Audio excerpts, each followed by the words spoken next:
TRE vai utilizar câmeras de segurança no combate a crimes eleitorais. Com o esgotamento do Salgado Filho, o governo confirma a construção de novo aeroporto internacional na região metropolitana. Concluída a primeira etapa de reformas na Escola de Música da Orquestra Sinfônica de Porto Alegre. E a última entrevista da série com os candidatos ao governo do estado. Este é o Jornal da TVE, que já está no ar.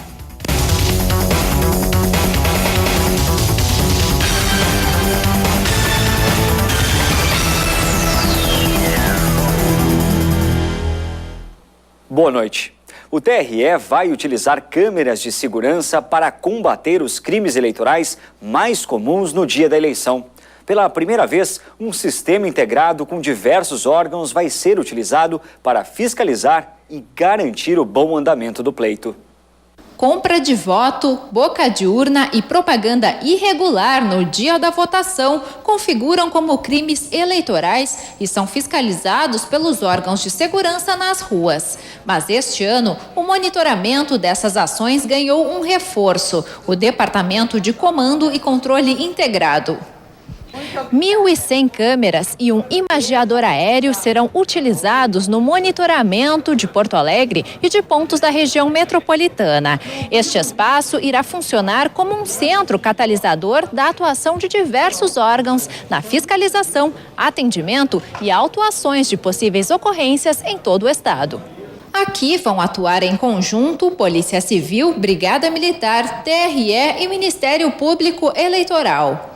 Estarão integrando, além deles, a Polícia Federal, a Polícia Rodoviária Federal, a Guarda Municipal de Porto Alegre, como representação do Centro Integrado de Porto Alegre também aqui, e uma representação da Secretaria Nacional de Segurança Pública, que foi designada, já está aqui, está interagindo conosco, e nós remetemos um ponto focal nosso, uma pessoa da estrutura da Segurança Pública do Estado para Brasília, exatamente para que essa relação de informações seja feita a partir daqui com Brasília. A utilização do espaço por órgãos de âmbito municipal, estadual e federal possibilita a integração dos trabalhos a fim de coibir os crimes eleitorais. O uso das câmeras do centro dará maior agilidade no atendimento às ocorrências. As câmeras que estiver perto da onde estiver as eleições ali, as votações, a gente vai tentar observar qualquer caso assim de boca de urna, qualquer fato que seja contrário ao coisa da eleição ali, né? O fato da eleição ali. Vai ser constatado a pessoa, no caso, vai ser filmado, dado, né? Visto ela fazendo o ilícito, vai ser direcionado um recurso para tentar abordar essa pessoa ali no momento que ela estiver cometendo o fato ali. Todos os fatos que acontecerem no estado inteiro, a gestão será feita localmente, essas informações serão reportadas ao departamento, que serão replicadas a Brasília, naquele conjunto de informações que Brasília precisa saber. E, eventualmente, alguma intervenção que seja necessária a partir daqui, todas as estruturas daqui têm poder de decisão em nome das instituições. Então, o processo decisório será também dado a partir daqui. Faltam 3 dias para as eleições em todo o Brasil. No estado, mais de 8 milhões de pessoas estão aptas a votar. E o que toma cada vez mais espaço no pleito é a chamada identificação biométrica. Para testar sua eficiência, 2 cidades no país, uma delas gaúcha, terão votação mista, ou seja, pelo modo tradicional e biométrico. O Rio Grande do Sul é o 5º maior colégio eleitoral do país, com mais de 8 milhões e 300 mil eleitores. Destes, 43% votam na região metropolitana de Porto Alegre.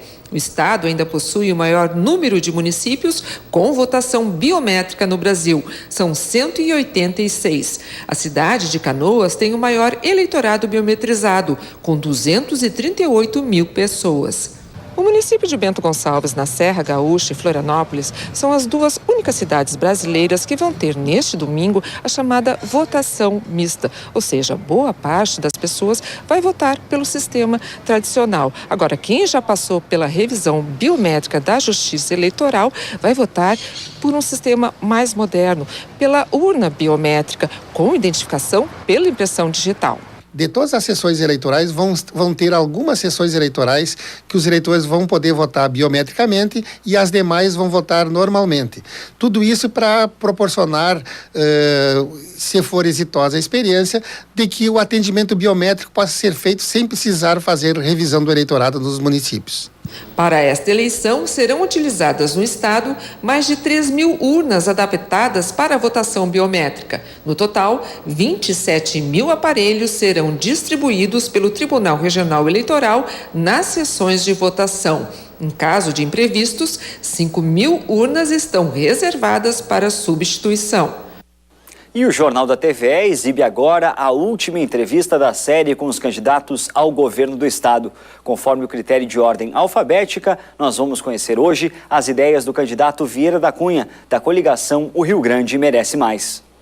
E a gente encerra a série de entrevistas com os candidatos ao Palácio Piratini com o candidato Vieira da Cunha, da coligação O Rio Grande Merece Mais. Lembrando que são 3 questões, além das considerações finais, num tempo limite de 5 minutos. Candidato, primeira questão, um dos grandes entraves para o desenvolvimento do Rio Grande do Sul tem sido o pagamento mensal pela renegociação da dívida com a União. Como o seu governo vai enfrentar esse problema? Eu tenho defendido o questionamento judicial desse contrato, porque eu considero um contrato absurdo. Nós assinamos em 1998 um compromisso para pagar 7 bilhões e meio de reais, já pagamos mais de 20 e devemos quase 50. Não é preciso ser especialista em finanças públicas para se concluir que algo está errado. E eu tenho certeza que ao levarmos esse assunto para o judiciário, com argumentos, comprovando que o Rio Grande do Sul ele é ingovernável se nós não revirmos principalmente a questão do percentual de comprometimento da nossa receita com essa dívida, que hoje é altíssimo, é de 13%. E isso é insustentável. Na medida em que nós levarmos ao judiciário esses argumentos, eu tenho certeza que eles serão sensíveis e haverão de diminuir esse percentual enquanto nós discutimos o mérito do processo. E assim, o Rio Grande do Sul recuperaria a sua capacidade de investimento. Para a área da educação, qual o seu projeto? Eu sou um trabalhista. Para mim, a educação é a prioridade das prioridades. Quando o Brizola governou o Rio Grande do Sul, ele construiu aqui 6.302 escolas. Colares, quando foi governador, ergueu 94 CIEPs. Então, o ponto número 1 do meu programa é retomar as escolas de turno integral. Hoje está comprovado que o tempo de permanência da criança na escola é fundamental para que ela realmente aprenda. Está diretamente relacionado à qualidade da educação. As escolas convencionais de 2 turnos não ensinam. Tanto é que as nossas crianças, depois de anos de estudo, não sabem fazer uma simples conta de matemática. Não sabem interpretar um texto. Então nós temos que qualificar a educação. E para qualificar a educação, nós temos que ter um ensino em tempo integral. Temos também que valorizar o magistério. Eu vou retirar a ação que o Estado do Rio Grande do Sul tem contra o piso nacional do magistério, porque o professor tem que ser valorizado, tem que ser bem remunerado e o Rio Grande do Sul tem que cumprir esta lei nacional que está em pleno vigor e que manda pagar o piso nacional. Inclusive, como deputado federal, eu tenho um projeto de lei que dá nova redação ao artigo 4º da lei do piso, a fim de permitir que nós possamos receber recursos federais para pagar o piso nacional do magistério. Candidato, mesmo com a gestão compartilhada entre município, estado e União, de que forma, quais são os seus projetos envolvendo o SUS? Nós temos um programa chamado Saúde Mais Perto das Pessoas. O ponto número 1 desse nosso programa é aplicar o que a lei manda, no mínimo 12% do orçamento do estado para a saúde. Nós queremos também criar uma rede de hospitais regionais para que a população possa ter um atendimento qualificado à sua saúde na sua própria região, evitando a chamada ambulancioterapia, já que os complexos hospitalares de saúde da capital estão sobrecarregados. Há poucos dias eu visitei a emergência da Santa Casa e lá havia um enorme cartaz, emergência superlotada. E esse é o quadro que nós testemunhamos aqui na capital. Então nós precisamos dotar o interior do estado de complexos hospitalares regionais a fim de que a população seja bem atendida, com agilidade, com qualidade e com resolutividade na sua própria região. Além disso, nós queremos criar uma carreira de estado de médico. a fim de que nós possamos finalmente suprir essa carência de médicos para atender a população que mais precisa e que depende do SUS. Candidato, passamos agora o espaço para as considerações finais, cerca de 1 minuto, então. Bom, eu quero agradecer, né, o apoio que recebi durante toda essa campanha eleitoral. Foram meses, né, de uma intensa campanha no contato direto com a população, e eu espero que todo esse apoio se manifeste agora nas urnas no próximo domingo, votando no 12. O meu nome é Vieira da Cunha, tenho apresentado propostas concretas para melhorar a qualidade de vida aqui no Rio Grande do Sul. Espero contar com a confiança da população. O meu companheiro de chapa é Lazier Martins, nosso candidato ao Senado, número 123. Então, para o governo do Estado, 12 Vieira da Cunha, e para o Senado, 123, Lazier Martins. Veja depois do intervalo. O governo do estado confirma a construção de novo aeroporto internacional no município de Portão.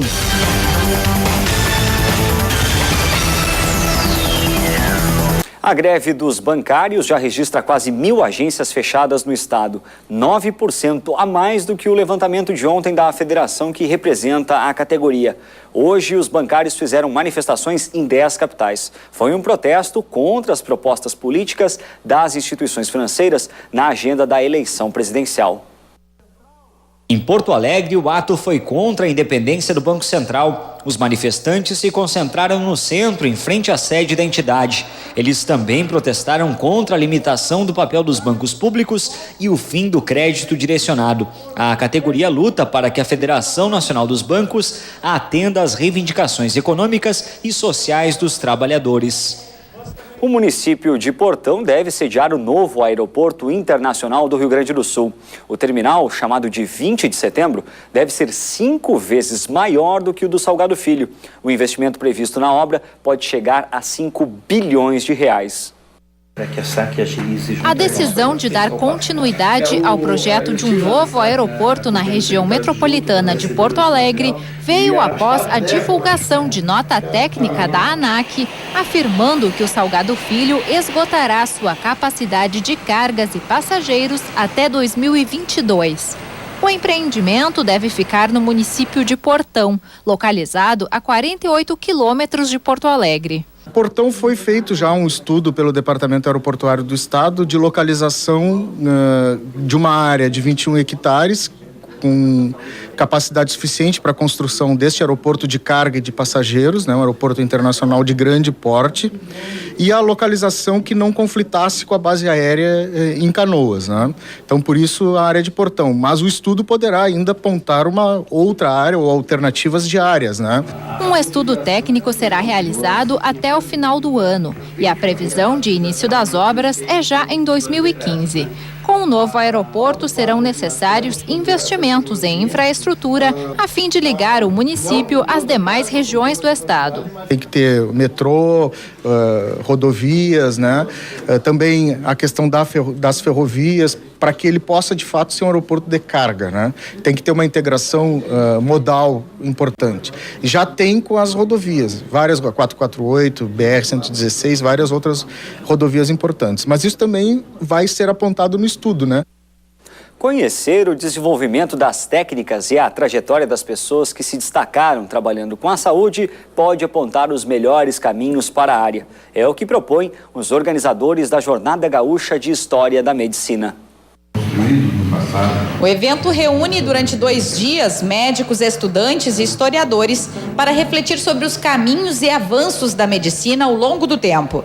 As principais entidades de classe do estado participaram do lançamento do livro Registros da História da Medicina, que traz, além das palestras da terceira jornada e artigos científicos, biografias de personagens dessa trajetória. Outro objetivo do evento é projetar o futuro da atividade médica. Os passos que foram trilhados por pessoas, especialmente pesquisadores do passado, nos incentivam a buscar esse caminho que foi tão arduamente feito por pessoas, né, por médicos do passado, e muitas coisas que se tende às vezes a repetir porque pelo desconhecimento isso já é visto que não deve ser dessa forma. A medicina tornou-se muito tecnológica e acabou, pelo aperfeiçoamento técnico, se distanciando um pouco do humanismo. E o estudo da história, além do fortalecimento da identidade profissional, resgata o estudo do humanismo. E é o molde que a gente vê assim nos Estados Unidos, na Europa, países que valorizam a cultura, também valorizam muito a cultura médica. Em 2014, o golpe de 1964 completou 50 anos. Nas últimas 2 décadas, o Brasil foi governado por um antigo exilado e por 2 ex-presos políticos. E para abordar esse período recente da história brasileira, o Frente a Frente desta semana recebe o jornalista Ayrton Centeno, autor do livro Os Vencedores. Para escrever a obra, Centeno pesquisou e viajou pelo país entrevistando muitos dos chamados vencidos. A ideia era recuperar a jornada de pessoas que fizeram parte da história dos 21 anos de autoritarismo. Fredo Sirquis, quando era deputado do PSB, era do PV, né? O Fredo Sirquis é o seguinte, não era nem universitário. Ele entrou na militância. Secundarista. Ele era um secundarista, entende? Ele era um secundarista e sequestrou os 2 embaixadores, de arma na mão, né? E nunca foi preso, nunca foi torturado. É um caso raríssimo. Participam do programa como entrevistadores Flávio Ilha, correspondente do jornal O Globo, Rafael Guimarães, da editora Libretos, e Alexandre Lucchesi, repórter da editoria de cultura do jornal Zero Hora. O Frente a Frente vai ao ar daqui a pouco, às 10 da noite, com transmissão simultânea pela Rádio FM Cultura no 107,7 do seu rádio. A reprise acontece no domingo, às 9 da noite, apenas pela TVE. E você vai assistir no próximo bloco. Concluída a primeira etapa de reforma na Escola de Música da OSPA.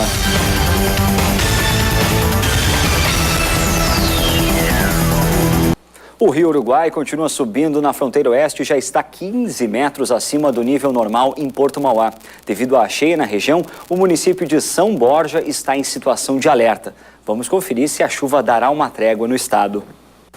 A previsão é de que nos próximos dias o tempo colabore com os municípios que tiveram transtornos por causa da chuva.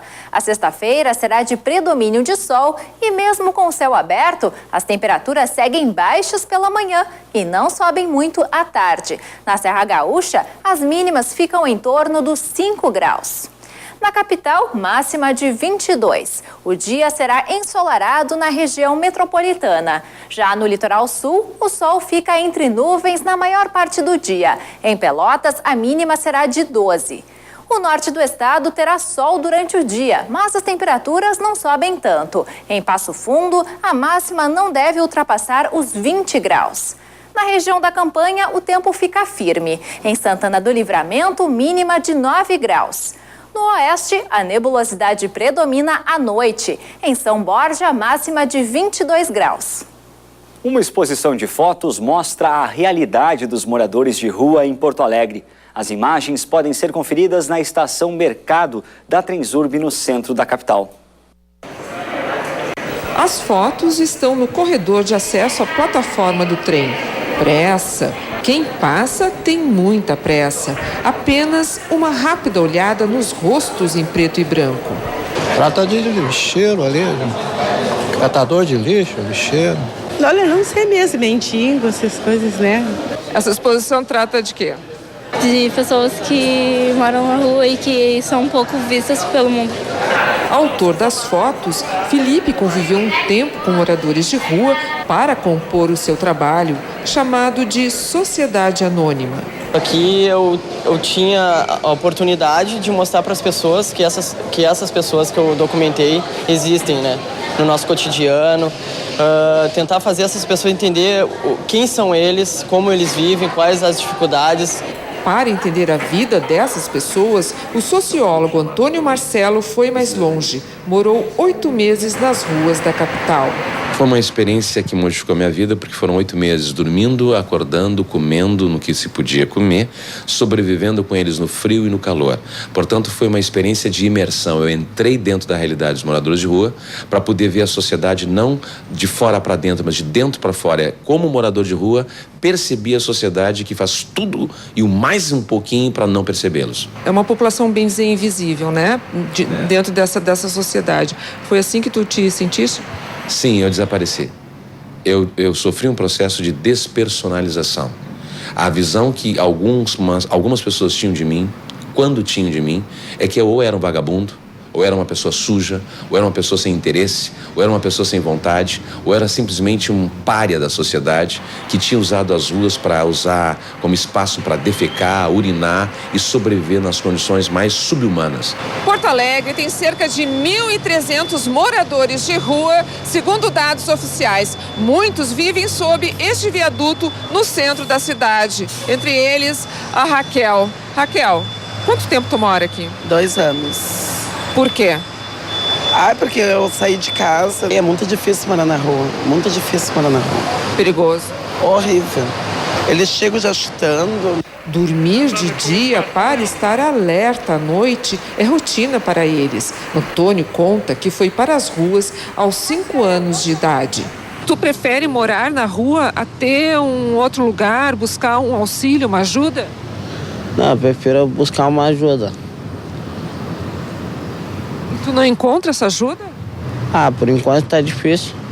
A irmã de Antônio, Viviane, conseguiu sair das ruas com a ajuda do seu companheiro. Deus ajudou muita gente que ele lutou e venceu e comprou uma casinha pra nós. É muito ruim viver na rua? Pra mim é porque eu nunca vivi assim na rua, daí foi a primeira vez que eu fui uma menina de rua, daí agora não sou mais. É um espaço onde a gente tem um processo de genocídio declarado sobre moradores de rua, onde a gente tem toda uma mitificação do papel do narcotraficante como grande bandido. Eu vi garotos de boa índole, de classe média alta, bem vestidos, saindo do bar Opinião, indo agredir morador de rua, encher o cara de porrada, urinar em cima dele, como eu já vi acontecer, e ir embora para casa com a sensação de impunidade de que tu não fez nada, porque ele, a pedra e a árvore que estão no mesmo lugar são a mesma coisa. Isso aconteceu várias vezes. Eu vi acontecer, eu lutei para não acontecer e fui impotente, eu fracassei para evitar de que isso acontecesse, porque ninguém se interessa com eles. A Escola de Música da OSPA já reabriu as salas que estavam em reforma. O financiamento coletivo possibilitou as obras. Cheiro e cara de novo. No prédio onde funciona a Escola de Música da Orquestra Sinfônica de Porto Alegre, no centro da capital, 8 salas de aula foram reformadas para receber estudantes e professores. O espaço ganhou uma nova rede elétrica, aparelhos de climatização, janelas e pintura nas paredes. A escola atende hoje cerca de 200 alunos, entre 8 e 24 anos. Nós tivemos diversas situações aqui antes da reforma que a gente teve que cancelar as aulas em função do excesso de calor. Então hoje as salas tendo um aparelho de climatização, bem pintadas, arejadas, né? Isso é fundamental para qualquer processo de aprendizagem. A reforma aconteceu depois de quase 2 meses de campanha no Catarse. A plataforma online é um caminho para a arrecadação de fundos a partir de campanhas de financiamento coletivo no Brasil. A obra foi orçada pela escola em R$59 mil, mas graças à divulgação na internet foram arrecadados quase 10 mil a mais do que o esperado. Vamos, através dessa plataforma, né, de arrecadamento de financiamento coletivo, entender o quanto a nossa escola é considerada pela comunidade de Porto Alegre e do Rio Grande do Sul como um todo, né? Com salas novas, a escola recebe na quinta-feira, dia 9, uma palestra do especialista alemão em saúde motora, Ulf Tollen. A atividade é voltada para pais de alunos e tem o objetivo de esclarecer sobre a rotina dos filhos na escola e os cuidados no manuseio de instrumentos musicais. O especialista desenvolve um trabalho específico na área da saúde do movimento há 30 anos. O meu trabalho ajuda as pessoas a coordenarem a si mesmo de forma melhor, assim, cumprindo a sua tarefa, tocar e dominar esse instrumento de forma melhor possível. O especialista teve seu primeiro contato com a orquestra em 1997. De lá para cá, a relação com a escola só melhorou. Eu sempre gostei da escola como fonte de bom espírito musical. E como eu estou ligado com a OSPA, foi inevitável. Aconteceu agora há pouco em Porto Alegre um beijaço gay. Dezenas de pessoas ligadas ao movimento LGBT participaram do evento no Largo Glênio Pérez. O ato foi a forma encontrada para protestar contra as declarações do candidato à presidência Levi Fidelix, do PRTB, durante um debate na TV no último domingo. Segundo o movimento, os beijos simbolizam a liberdade de orientação sexual e o combate ao preconceito. Em 3 dias, o Disque 100, Serviço Telefônico dos Direitos Humanos, recebeu 6.000 denúncias de homofobia contra Levi Fidelix. O número é maior do que o registrado nos últimos 3 anos. E o Jornal da TVE termina aqui. Outras informações você acompanha nesta sexta-feira no TVE Notícias e no Jornal da TVE, a primeira edição, ao 12h30. Nós voltamos amanhã às 7h30 da noite. Uma boa noite para você.